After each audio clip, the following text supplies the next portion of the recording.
Can you steel me on the case for and then against Zelenskyy as the right leader for Ukraine at this moment?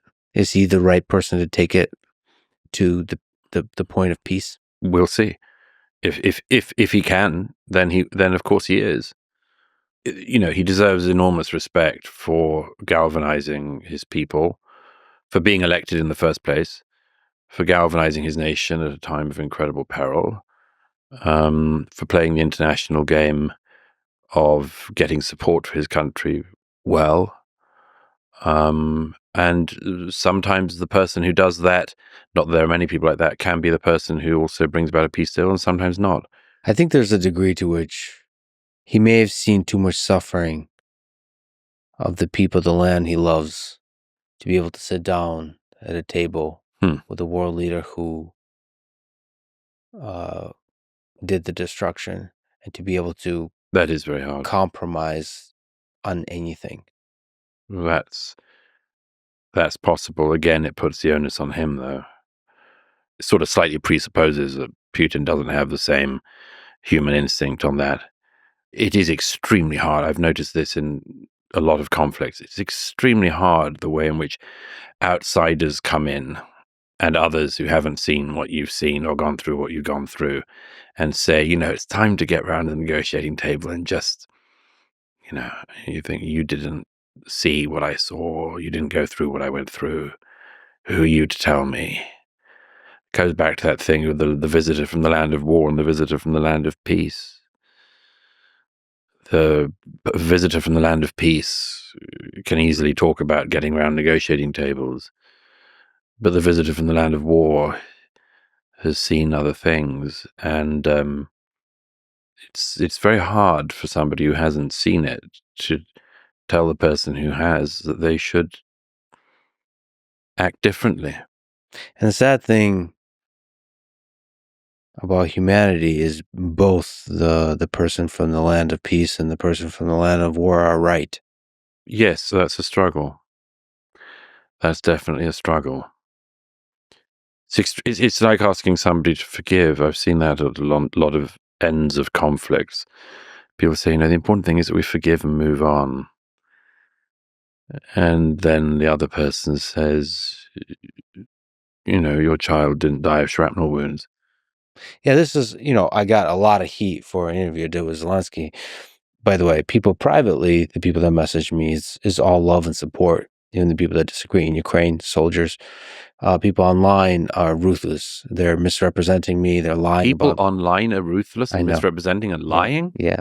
Good God, Lex. You've discovered a new phenomenon. I'm a real radical intellectual. Nothing misses your eye.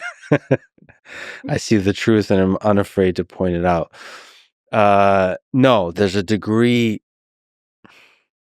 this idea that you need to compromise with the leader of a nation you're at war with, and in so doing, to some degree, are forgiving their actions. Because the actual feeling you have is you want it to be fair, and the definition of fair when you've seen that much suffering is for him and everybody around him, and maybe even all of the people on the other side, to just die because you've seen too much suffering. But the other side of that is, yes, there's children that have died, but you coming to the negotiation will stop table, other children from dying. Yes, of course. And so there is you had this kind of way of speaking about it, embodying that perspective, that it's naive to say to come to the negotiation table. And it is for a person from the land of war, but the very smart, intelligent, and not naive person from the land of peace that is often right in some deep sense about the long arc of history, for them it is the right thing to come to the negotiation table to end the more killing. The one thing I would add to that, though, is, don't forget that it also depends on whether or not there's a clear shot of winning. Sure. If there's a clear shot of winning, and that's the most important thing in wars is not final negotiations or anything like that. It's simply winning and losing. And if you have a clear shot of winning and you can take it and you're near it, then having somebody else come in and saying, why not See, stop just before victory is very hard. That's one of the many complexities of the conflict we're talking about. you know what's the other big complexity of that? Because the clear shot of winning is like a man walking through the desert seeing water. It could be during war. It really is an illusion. So here's what happens: the really complicated aspect of negotiation is, in order to negotiate peace from a place of strength,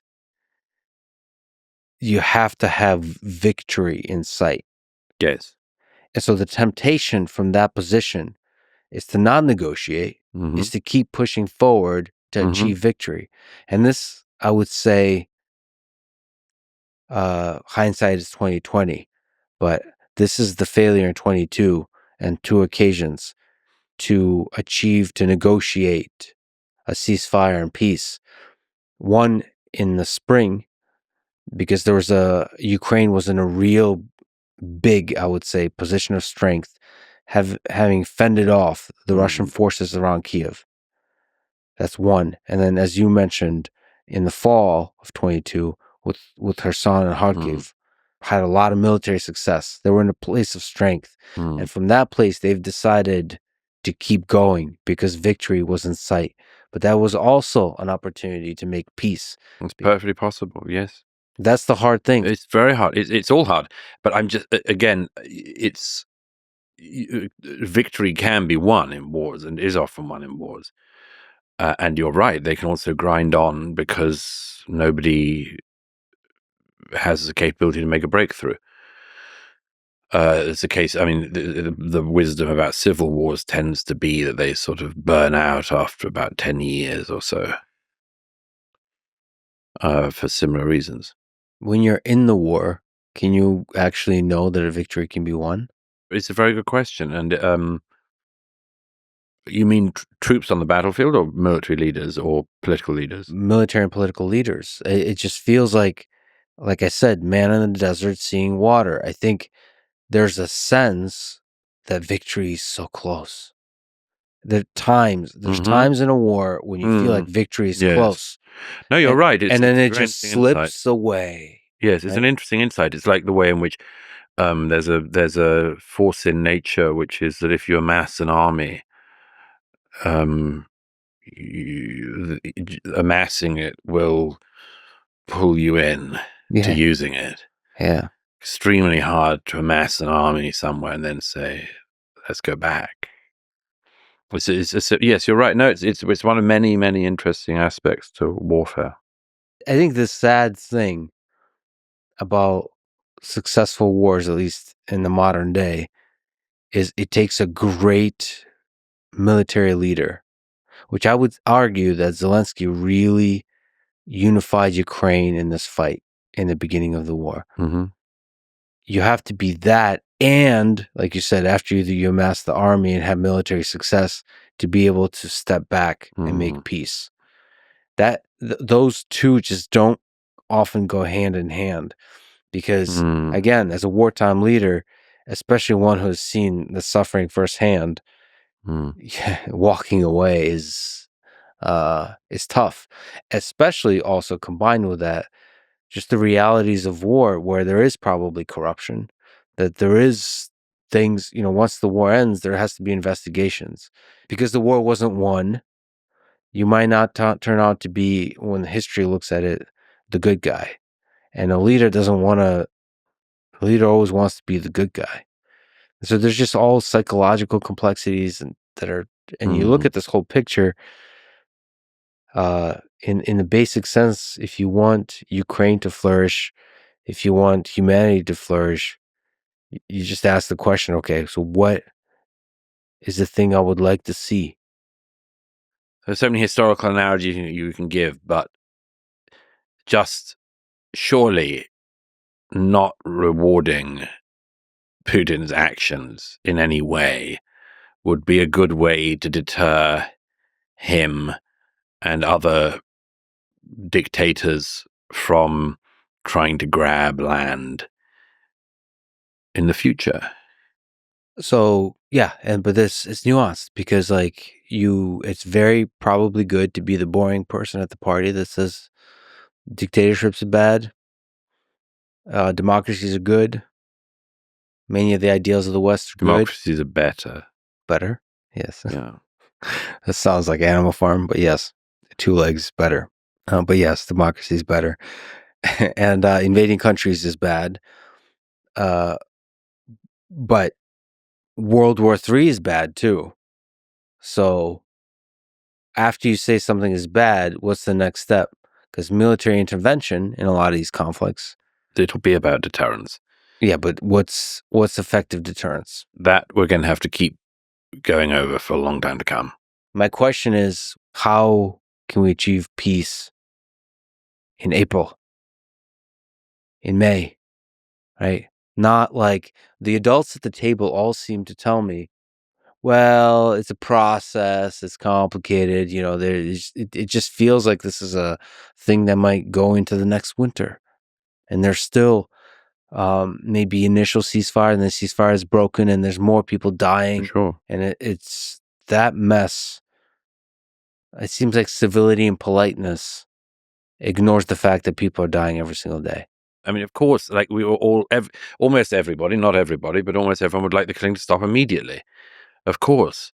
No, like I think that is the boring thing at the party. Yes, but they don't say it often enough. Not often. There has to be a frustration. Say it more. There has to be a frustration. I don't understand why Putin, Zelenskyy, and Trump can't just meet in a room together without signing anything. Leaders meeting and discussing, and like the human connection. There's so many layers of diplomats.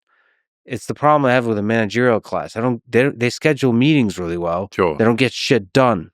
And I would love it if people got shit done. So the soldiers get shit done.